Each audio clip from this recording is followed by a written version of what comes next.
오늘 하나님께서 우리에게 주신 말씀은 열왕기하 4장 38절부터 44절까지의 말씀입니다.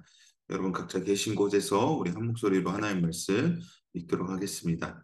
엘리사가 길갈로 돌아왔는데 그때 그 땅에 기근이 들었습니다. 예언자의 제자들이 엘리사 앞에 앉아 있을 때 그가 자기 종에게 말했습니다. 큰 솥을 얹어 놓고 이 사람들을 위해 국을 끓여라. 그중 한 사람이 채소를 캐러 밭에 나갔다가 박농쿨을 발견했습니다. 그는 박을 따서 옷에 가득히 담아 가져왔습니다. 그는 돌아와 국 끓인 솥에 그것을 썰어 넣었습니다. 그러나 그것이 무엇인지는 아무도 몰랐습니다. 사람들에게 국을 퍼주자 사람들이 그것을 먹으려다가 소리를 질렀습니다. 하나님의 사람이여, 솥 안에 죽음이 있습니다. 그래서 그들이 먹지 못하고 있는데 엘리사가 말했습니다. 밀가루를 좀 가져오느라. 엘리사가 솥에 밀가루를 넣고 말했습니다. 사람들에게 먹으라고 퍼주어라. 그러자 솥 안에 있던 독이 없어졌습니다. 어떤 사람이 바알 살리사로부터 왔는데 첫 수확한 것으로 구운 보리빵 20개와 백고씩을 자루에 넣어 하나님의 사람에게 가져왔습니다. 엘리사가 말했습니다. 이것을 저 사람들에게 주어 먹게 하여라. 엘리사의 종이 물었습니다. 뭐라고요? 100명의 사람들 앞에 이것을 내놓으라고요? 그러자 엘리사가 대답했습니다.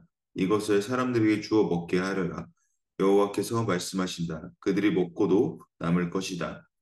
그러자 엘리사의 종은 사람들 앞에 그것을 내놓았고 여호와의 말씀대로 그들이 다 먹고도 남았습니다. 아멘.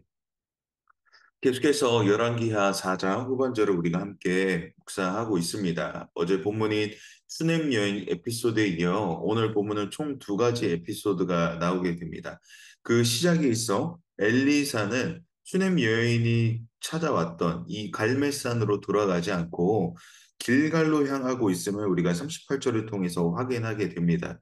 엘리사가 갈멜산을 향하지 않고 길갈로 향한 이유를 이 38절을 보면 이제 설명하고 있는데 제자들을 만나기 위함이라고 하죠. 그런데 도착한 이 길갈에 대해 설명하기를 기근이 들었다라고 합니다. 그 땅에서 아무것도 수확할 것이 없고 먹을 것도 없는 그러한 상태를 놓여 있다고라고 이야기합니다.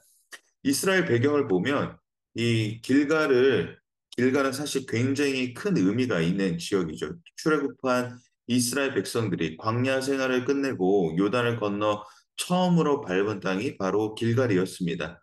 하나님께서 약속하신 이 젖과 꿀이 흐르는 땅의 시작이 바로 길갈이었습니다. 그렇다는 것은 심는 것은 모두 풍성하게 자라고 절대 마르지 않는 그러한 땅이었다라는 것이죠. 작은 것을 심어도 풍부하게 자라나는 바로 그러한 땅이었다라는 것입니다. 여호수아가 처음 정탐꾼을 보내요. 그들이 돌아올 때 들고 온 농작물을 보면 그 포도의 크기가 사람의 얼굴만 하다고 기록하고 있습니다. 그렇게 풍요의 땅인 이 가나안에 이 첫 글목이 되는 길갈에 가뭄이 들었다라는 것입니다. 그러한 땅이 오늘 본문에서 보는 것과 같이 그 땅의 경작 자체가 아예 불가능할 정도로 기근이 들어 불모지와 같은 땅이 되었다고 성경은 기록한다라는 것이죠. 이 젖과 꿀이 흐르는 이 땅에 왜 기근이 들었을까요? 이에 대해 열왕기하 8장 1절을 보게 되면 하나님의 명하심으로 기근이 들었다라고 말합니다. 결국 이 풍요의 땅의 기근의 원인은 무엇이었습니까? 이스라엘의 우상 숭배 죄악을 징벌하시기 위함이었다라는 것입니다. 애초부터 길갈이 기근의 지역이 되어 원래 불모지였던 것이 아니라 하나님의 백성이 하나님을 따르지 않는 순간 그 땅은 바로 죽음의 땅이 되어버렸다라는 것입니다. 당시 최악의 왕이라 일컫던 오므리 왕조의 만연한 악행과 그의 그대로 반응했던 백성들이 결국 하나님을 떠남으로 가나안은 이제 축복의 땅이 아니라 저주의 땅이 되었다라는 것입니다. 이런 상황에 놓여 있던 것은 제자들 또한 동의를 했었죠. 이스라엘의 범죄한 결과를 마주한 이들 또한 그 기근으로 인해 굶주림에 빠져 있었다라는 것입니다. 이를 본 엘리사가 무엇이라 이야기합니까? 큰 손을 준비해 국을 끓이라고 합니다. 아무것도 없는데 국을 끓이라고 하죠. 이에 제자 중 한 사람이 국에게 넣을 것이 없을까 하여 밭을 살피다가 박넝쿨을 발견하게 됩니다. 그리고 이것을 가져다 넣게 되는데 이 박넝쿨에는 독이 있음을 나중에 먹을 때쯤에야 발견하게 되죠.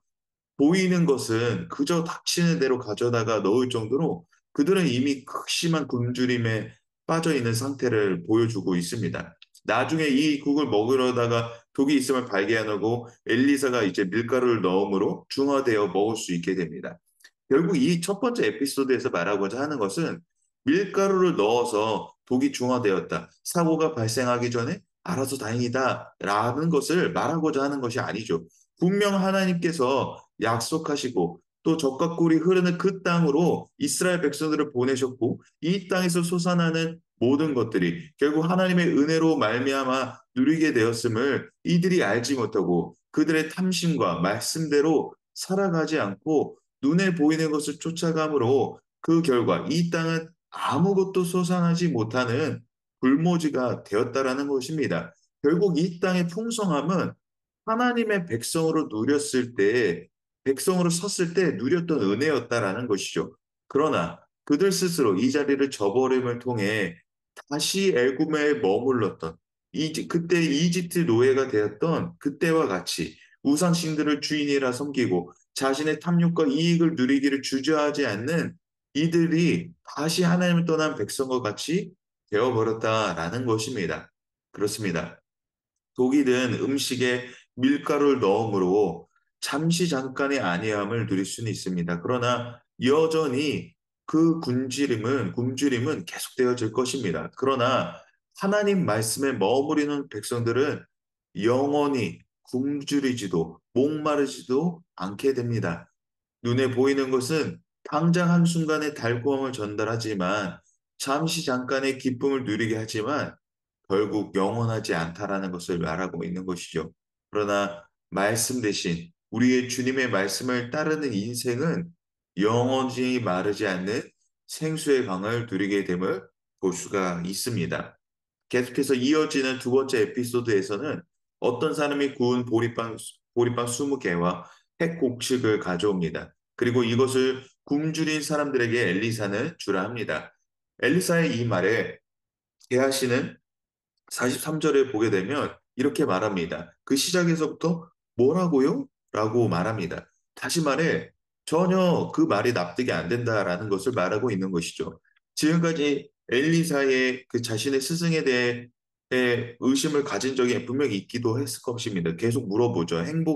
이 엘리사의 행보가 늘 이해할 수 없었는데 이번만은 더 특별히 이해할 수 없는지 이렇게 말을 한다라는 것이죠. 마치 이 장면과 나중에 배불리 먹을 자들을 보면 이 예수님께서 나중에 오셨을 때 오병이어 사건을 일으킨 장면과 굉장히 유사합니다. 그때 제자들 또한 게하시와 같은 동일한 반응을 하죠. 왜 하는 예수님께서 하시는 일에 대해서 질문을 그렇게 똑같이 합니다. 지금까지 예수님의 수많은 이적과 기적들을 제자들을 경험하였음에도 불구하고 이것이 그들의 스스로의 판단으로 불가하다라고 판단했습니다. 마치 자신들이 무엇이 된 것 마냥 예수님의 일을 판단해 버린다라는 것이죠. 자신들이 이 일이 가능하냐는 것에 대한 여부를 판단하고 있다라는 것입니다. 여기서 우리는 분명한 오류를 발견하게 됩니다. 분명히 일하시는 분은 누구십니까? 바로 하나님이십니다. 이 일하시는 분이 하나님이심을 알매도 불구하고 사람은 자신의 기준과 잣대를 벗어나면 이것이 안 될 것이라고 판단한다는 것이죠. 여러분, 이것이 바로 죄의 모습이라는 것입니다. 앞에서 살펴본 독일인 국이 중화되는 사건과 동일하게 사람의 죄로 인한 무지는 결국 무엇이 됩니까? 죽음이라는 것입니다. 죄의 결과는 결국 죽음의 땅이 돼버린다라는 것입니다. 사람이 떡으로만 살 것이 아니요라고 마귀에게 말씀하셨던 예수님은 사람이 무엇으로 결국 먹고 살 수 있으며 먹는다고 하여 배가 부름으로 인간이 누리는 가장 행복한 결말을 맞이하는 것이 아니라 사람은 결국 주님의 말씀을 먹지 않으면 죽음에 이르게 된다라는 것을 말하고 있는 것이죠.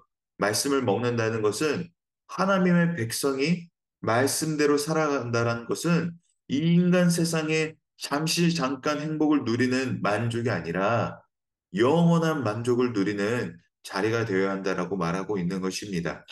선악과가 마치 탐스러워 보이고 그 맛과 향은 좋을지는 몰라도 그 탐욕으로 인한 먹음은 잠시 잠깐의 행복이요. 결국 우리의 오정육부를 전부 녹아내리게 될 것입니다. 그렇습니다. 우리는 말씀 안에서 살아야 합니다. 말씀이 영원한 우리의 목마름의 회복과 완전한 체험을 경험하게 될 것입니다. 결국 말씀을 사랑하지 않기에 늘 목마르고 굶주리게 되는 것입니다. 주님을 늘 신실히 사랑한 이스라엘 백성들이었다면 길갈의 그 땅은 늘 젖과 꿀이 흐르는 그 모태의 땅으로 있었을 것입니다. 사랑하는 성도 여러분, 무엇보다 하나님을 믿는 신실한 사랑, 이 헤세드의 사랑을 우리가 계속해서 기억해야 할 줄을 믿습니다. 말씀을 늘 사모함으로 늘 우리 입술 속에서 이 헤세드의 사랑을 고백해야 된다라는 것이죠. 말씀이 일하시는 그 은혜의 현장을 계속해서 우리의 입술 속에서 고백되어지고 또 선포해야 한다라는 것입니다. 말씀이 머무르지 않는 삶은 어떻게 됩니까?